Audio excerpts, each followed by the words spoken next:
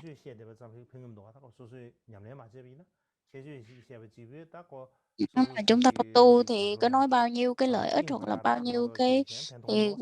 là nó sẽ kích thích cái sự mà tùy hứng của mình thôi chứ chẳng đem lại lợi ích gì hết. Nên hôm nay chúng ta sẽ kết thúc tại đây.